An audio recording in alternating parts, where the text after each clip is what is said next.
Bonjour à toutes et à tous, on m'appelle Steven et on commence en ce début de semaine, j'espère que vous allez tous très bien d'ailleurs, en passant par des petites news, des grosses rumeurs même Marvel. On va tout d'abord parler de ce fameux leak Spider-Man parce que oui, même si il date, il y a des spécialistes des effets spéciaux qui ont tenu un petit peu à amener leur expertise sur cette image et vraisemblablement il pourrait bien s'agir d'une vraie fuite de tournage, pas du tout truquée. Je vais vous montrer un petit peu tout ce qu'ils avancent par là. On va ensuite parler évidemment de Jon Bernthal, son Punisher. Est-ce qu'il va revenir, oui ou non, dans l'MCU, et comment surtout? Est-ce qu'on peut s'attendre à vraiment, on va dire, autant de violence de la part de son personnage dans les films Disney? Vous allez voir que l'acteur s'est livré en interview par rapport à ça, et c'est ma foi très intéressant. Et enfin, on parlera évidemment des grosses rumeurs lâchées hier avant-hier par Daniel Richtman visant à dire qu'il y aurait une série sur Monica Rambeau, mais aussi une série sur un autre personnage. Ça ne s'arrête vraiment plus en ce moment, c'est n'importe quoi. Kevin Feige devrait payer Daniel Richtman pour qu'il arrête de dévoiler ce genre d'infos vraiment. Bref, installez-vous confortablement mesdames et messieurs les dos, comme d'habitude, on va tout décrypter, c'est parti.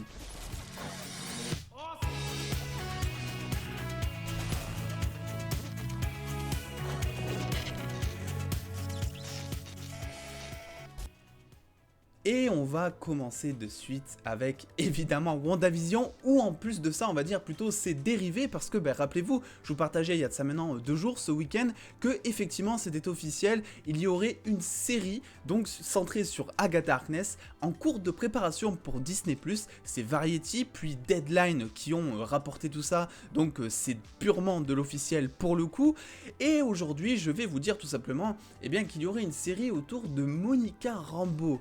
Et c'est incroyable tout en étant surprenant en même temps, parce que c'est vrai que c'est pas vraiment le personnage auquel on s'attendait à ce qu'elle ait droit à sa propre série en fait, si vous voulez. Alors on sait avant ça effectivement que y a des rumeurs qui parlent de son potentiel retour déjà dans Doctor Strange 2, ce n'est que de simples rumeurs mais on en parle quand même mine de rien. On sait aussi que l'actrice sera de retour officiellement cette fois dans The Marvels, prévu pour novembre 2022, et là on apprend tout simplement qu'il y a une série en cours de préparation concernant le personnage de Monica Rambeau. C'est un truc de malade. Alors concernant cette série, on n'a pas vraiment d'informations et ça reste de la part de Daniel Richtman, donc il faut quand même prendre avec des petites pincettes on va dire, mais ce que l'on peut dire déjà c'est que il y a des choses qui sont en train de se préparer. C'est un peu tôt pour dire ce qui va se passer parce que Monica Rambeau va être dans The Marvels, va certainement développer ses pouvoirs dans ce film. Donc on peut pas vraiment prédire ce qui va s'y passer, quel serait le but de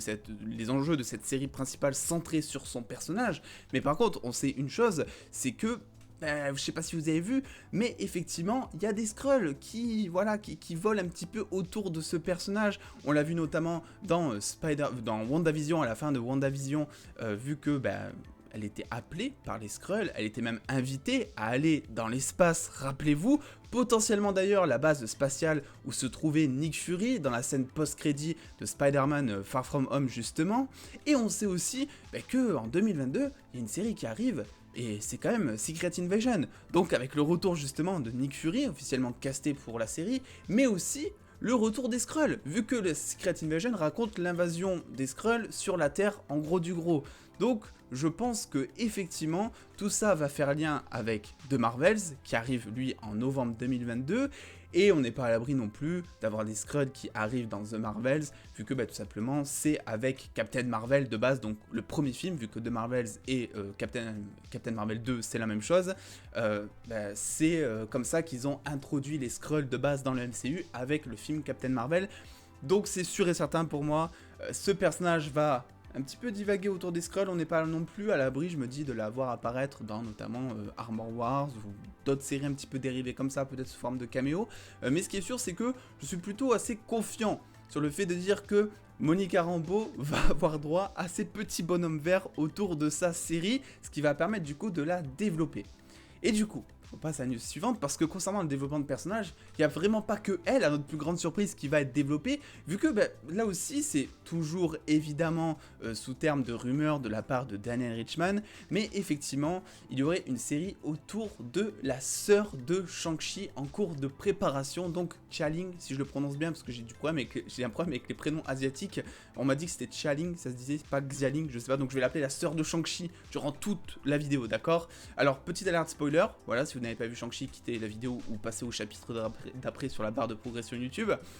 Mais effectivement, on apprend déjà quelques trucs dans Shang-Chi. Déjà, tout d'abord, que le mandarin est mort et que c'était un petit peu lui le leader de toute cette organisation autour des 10 anneaux. Et du coup, on s'est tous dit, bon, ok, vu qu'il est mort, vu que l'organisation a plus de leader, l'organisation va se dissoudre ou va changer de plan. On va plus la voir encore une fois pendant un moment, comme ça avait été le cas depuis Iron Man 3, où elle s'est montrée inexistante ensuite dans le MCU pendant des années. Et en fait non, puisque à notre plus grande surprise finalement, c'est tout simplement là donc la sœur de Shang-Chi, j'ai essayé de dire son prénom, vous avez vu j'ai bugué, la sœur de Shang-Chi qui reprend cette organisation. Alors elle va très certainement tourner un petit peu ça à sa sauce, on imagine que ça sera pas non plus tout blanc ou tout noir, en tout cas moi c'est ce que je pense qu'elle sera vraiment... ça sera vraiment particulier son organisation. Je pense qu'il y a des choses qui vont peut-être lui échapper par exemple. Bref, c'est quand même toute une organisation criminelle de base qu'elle a reprise avec plein de criminels en son centre. Et même si elle a de bonnes intentions, pour moi ça reste quand même assez compliqué de faire quelque chose avec notamment. Donc voilà, on sait que du coup il y aura une série autour de cette nouvelle organisation des 10 anneaux, avec en son centre, évidemment, la sœur de Shang-Chi. Tout ça est plutôt hypant. Alors, on voit que Marvel est en train de lancer plein de séries et de films aussi sur des personnages secondaires. J'ai vu beaucoup en parler sur les réseaux. Oui, c'est trop, oui, que des personnages secondaires, mais... Écoutez-moi, vous attendiez à quoi au juste? Vous vouliez un film qui reprenne les Avengers de 2012? On le sait, c'est pas le cas. C'est pas le cas rien qu'avec Wanda dans Avengers 2 qui était très secondaire et qui maintenant est le pilier même de cette phase du MCU avec Doctor Strange. Doctor Strange qui était d'ailleurs pas si important que ça d'ailleurs quand il a été introduit aussi dans le MCU. Donc oui, c'est normal, on va avoir de plus en plus de personnages secondaires qui vont se montrer hyper intéressants et c'est tant mieux parce que ça va permettre de renouveler.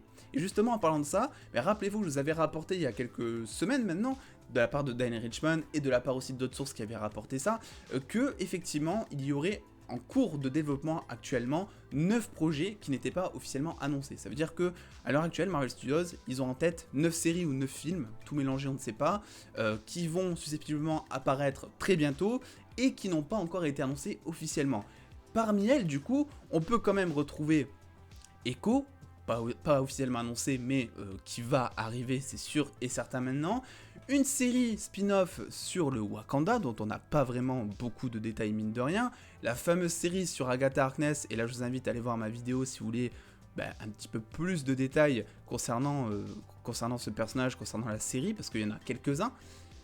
Évidemment, la série sur Monica Rambeau, le spin-off sur Shang-Chi, et enfin, pour terminer, la petite série sur Werewolf by Night, dont je n'arrive jamais à prononcer correctement le nom. Effectivement, tout ça fait qu'il y a 6 projets en cours. Et sur les 9, on peut imaginer que j'en ai oublié certains. Alors évidemment, il y en a qui sont... Donc là, je vous ai sorti les plus probables d'arriver. C'est des théories, enfin c'est des rumeurs, mais c'est vraiment comme si c'était, on va dire, officiel pour le coup. Évidemment, j'oublie pas que derrière, il y a du Namor. On parle aussi, par exemple, de Ghost Rider. Il y a des rumeurs autour de ça. On parle aussi de Captain America 4, même si je sais pas si ça c'est considéré... Bon, c'est officiel, Captain America 4, mais je sais pas si c'est considéré comme officiellement annoncé, parce que c'est quand même de gros médias de base. C'est Deadline qui avait partagé tout ça, donc c'est pour ça que j'ai pas mis là-dedans. Bref, vous voyez très bien que finalement ça commence un petit peu à se goupiller, pour le meilleur ou pour le pire, ça on n'en sait rien pour l'instant, mais ce qui est sûr c'est que moi, la série sur Monica Rambeau, celle sur Agatha Harkness, écoutez, je peux dire que je suis que joie, parce que vous connaissez un petit peu mon humeur et mon amour pour la série WandaVision, vraiment la meilleure du MCU pour moi de mon côté, donc oui je suis content. Et je pense que il faut pas trop avoir peur, parce que concernant Monica Rambeau, c'est un personnage, comme je vous l'ai dit, qui va être développé via plusieurs films pour ensuite peut-être avoir droit à sa propre série d'ici, je sais pas, 2023, 2024, on n'en sait rien, et ça reste que des rumeurs, donc pincette toujours. Donc je pense qu'ils vont faire quelque chose de bien. Agatha Harkness, j'ai toute confiance aussi, parce que je pense qu'ils vont plutôt centrer ça sur le passé du personnage que sur le futur et sur ce qu'elle devient, donc ça peut être intéressant pour voir un petit peu tout le fonctionnement de cette magie, etc. Et bon, mon Shang-Chi, pour l'instant, je sais pas trop quoi vous en dire de plus, si ce n'est que le personnage a quand même pas mal de potentiel et est quand même assez attachant dans son genre, donc je suis là aussi pour, et je n'ai absolument pas peur, contrairement à beaucoup, je le sais. N'hésitez pas à donner votre avis en commentaire là-dessus, évidemment. On va passer maintenant à une news qui m'a fait plaisir, mais qui en même temps, je voulais en débattre avec vous, je voulais en parler. Évidemment, le Punisher, le bon gros vieux Punisher, parce que oui, bah, vous le savez, il y a eu effectivement 2 saisons sur Netflix, à peu près 26 épisodes, oui c'est ça, 26 épisodes. Et bon, on a quand même des rumeurs qui parlent du retour donc de Daredevil et de la plupart de son casting, en tout cas d'une grande partie de son casting, dans tout d'abord Spider-Man No Way Home, ensuite Hawkeye, puis ensuite Echo. On a des rumeurs aussi concernant She-Hulk, comme quoi il y aurait Jessica Jones qui ferait soit un caméo, soit qui commencerait à introduire dans le MCU grâce à cette série finalement. Mais par contre, on se pose une question, moi j'ai envie de dire, où est-ce qu'est le Punisher? Pourquoi on n'en parle pas alors que c'est un personnage qui est très apprécié? Ça devrait être lui, enfin après Daredevil peut-être, mais ça devrait être lui dont on parle le plus après Daredevil. On comprend un petit peu la crainte de Disney, c'est un personnage quand même qui est assez violent, assez compliqué à mettre en scène à l'écran, surtout pour un jeune public, un grand public qui plus est. Et du coup, bah, son interprète John Berthold a tenu tout simplement à se livrer. Bah, c'est assez rare, je crois que c'est la 2e fois qu'il se livre un petit peu sur son personnage, sur le retour probable de son personnage, et donc s'est livré via Forbes, et a tout simplement dit que déjà, bon, d'une part, il était assez reconnaissant pour ce qu'il avait fait en fait avec ce personnage, que le Punisher c'était un personnage qui était encore dans ses os, dans son cœur, et qu'il était vraiment content d'avoir eu l'occasion d'avoir pu y jouer justement, et ensuite il parle du retour probable donc du personnage dans le MCU en disant est-ce qu'ils seront en mesure de le faire correctement si jamais il devait revenir? Est-ce qu'il sera assez dark en fait? Est-ce que ça va être grave? Est-ce que les fans vont avoir ce qu'ils ont adoré, ce qu'ils ont aimé dans le personnage du Punisher, donc toute cette violence, toute cette profondeur, le fait qu'il soit torturé psychologiquement, etc. Et là il répond que si tout ça y est, donc si Marvel Studios l'appelle, si ce n'est pas fait encore, parce que ça il va pas nous le dire évidemment, mais si ce n'est pas encore fait, enfin si Marvel Studios l'appelle et que tout simplement ils disent tout ça, que son personnage ce sera exactement le même ou presque, et bien que John Berthold il reviendra, mais alors forcément pour son rôle du Punisher qui l'a tant apprécié. Donc il nous apprend quoi par rapport à ça? Il nous fait comprendre que effectivement il n'a pas dit non à son personnage et qu'il serait prêt à la reprendre, mais pas non plus à n'importe quel prix. Et c'est tant mieux, mine de rien, c'est tant mieux parce que ça peut éviter une petite déception. Et surtout, nous, ça nous confirme derrière que si jamais un jour, de manière officielle, il y a bel et bien le Punisher qui est annoncé dans une série, pour sa propre série, ou je sais pas, en caméo quelque part ou quoi, mais si ce personnage est annoncé dans le MCU avec John Berthold, ben on sait déjà, en fait, grâce à toutes ces déclarations, on sait déjà que John Berthold, s'il a signé, c'est qu'on aura droit à toute cette violence, ou presque. Et c'est là où va se nuancer le propos, justement, c'est que, selon vous, et j'aimerais avoir vraiment votre avis par rapport à ça, ça m'intéresse grandement, selon vous, est-ce que vous pensez que, tout simplement, c'est possible d'avoir un Punisher qui est, on va dire, aussi, si j'arrive à retrouver l'image, bien sûr, aussi violent que par exemple sur cette image? Parce que sur cette image, le Punisher, il envoie quelque chose. Est-ce que pour vous, déjà, en termes d'image, c'est possible de retrouver cette image-là dans un film du MCU? Et est-ce que c'est possible de retrouver toute cette séquence? Parce que la séquence de la prison, c'était quand même quelque chose d'assez violent. Et je parle pas vraiment que des coups, etc. Parce que c'est vrai qu'il y a énormément de sang, c'est vrai qu'il y a des choses assez gore dans sa série. Mais en plus de ça, psychologiquement parlant, je veux dire, en termes de développement de personnages, etc., c'est vrai que mine de rien, le Punisher, c'est quelque chose qui se rapproche beaucoup de DC. C'est un esprit qui est torturé, c'est des choses profondes. Qu'est-ce que le bien, le mal, quelle est la limite à ne pas franchir, et surtout, quand est-ce qu'on peut dépasser la limite, entre guillemets. C'est des débats presque philosophiques qui sont traités dans cette série, et qui nécessairement ne seront pas, on va dire, très compris, ou en tout cas trop nuancés par le jeune public de Marvel Studios. Donc voilà, c'est là où est toute ma nuance en fait, c'est de me dire... Ok, le Punisher, oui, il pourrait revenir, c'est sûr et certain, et je pense que Marvel Studios veut absolument le faire revenir, vu l'engouement qu'il y a derrière, et vu en plus que ils essaient, on le voit, de faire revenir un petit peu tout le casting des séries Netflix, mais je pense qu'ils essaient encore de trouver comment, parce qu'on l'a vu déjà avec Deadpool, qui voilà, maintenant, c'est officiel, sera R-rated et sera dans le MCU. On a vu déjà que ça a été compliqué, toute la négociation pour que Deadpool soit R-rated, parce que Ryan Reynolds, en fait, ne voulait pas de Deadpool dans le MCU si Deadpool n'était pas R-rated. Après à voir, parce que Marvel Studios nous a inventé un procédé de saga, donc on va dire des films qui fonctionnent un peu comme des séries, ils nous ont presque inventé ça. Ils sont capables aussi de réinventer le mot R-rated en nous mettant juste un doigt coupé pendant 2 secondes dans une scène. Vu que c'est catégorisé comme violent, oui, le film est R-rated, mais derrière, c'est plein de couleurs, plein de poneys, tout le monde est content, tout le monde mange des bonbons, vous voyez ce que je veux dire.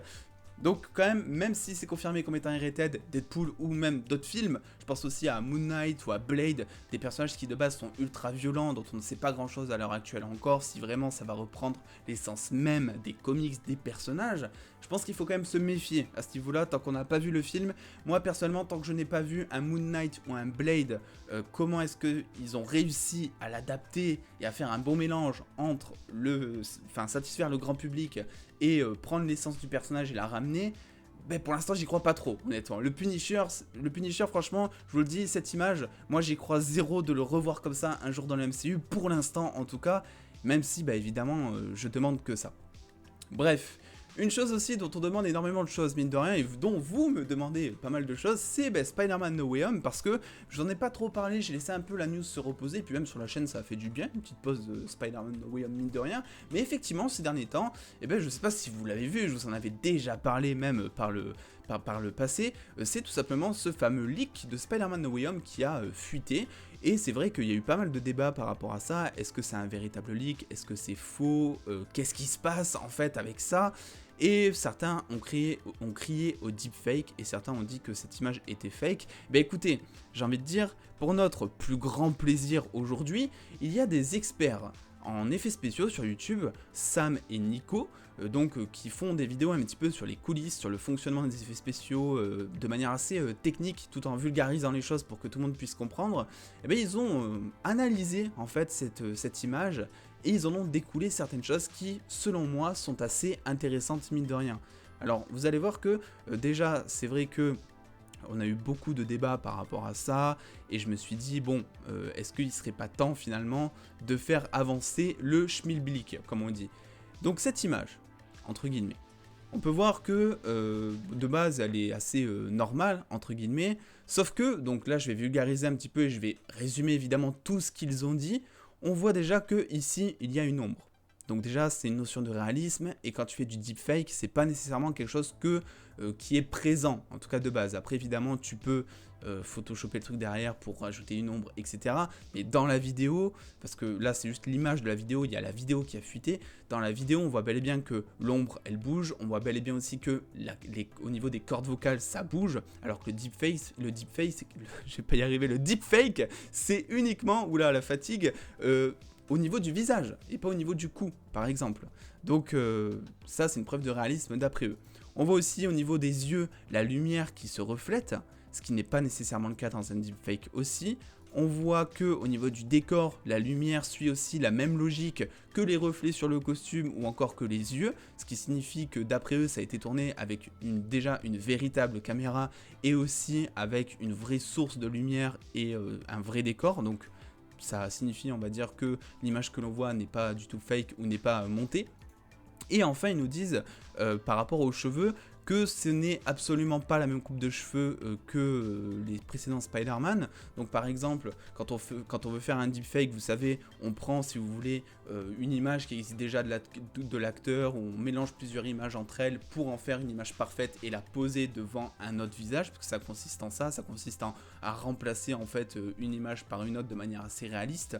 Et là il nous dit clairement avec cette image que ça va être assez compliqué, parce que déjà, regardez, il nous donne un exemple avec tout simplement ce deepfake de Willem Dafoe. On voit très bien que, bon, même s'il est ultra réaliste, on va pas se le cacher, déjà, vous le voyez, au niveau du cou, c'est absolument pas ridé. C'est ce que je vous disais tout à l'heure, c'est que on change juste le visage la plupart du temps, mais après, tout ce qui est cou, ombre, tout ce qui est à côté, ça ne change pas nécessairement. Donc là, on voit bel et bien qu'il y a quand même une différence d'âge, mon petit Willem Dafoe, entre ton cou et ton visage, même si je t'adore.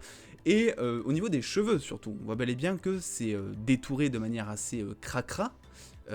Et ça c'est quelque chose qu'ils ont tenu à préciser, parce que oui, concernant le deepfake, c'est assez compliqué de représenter des cheveux.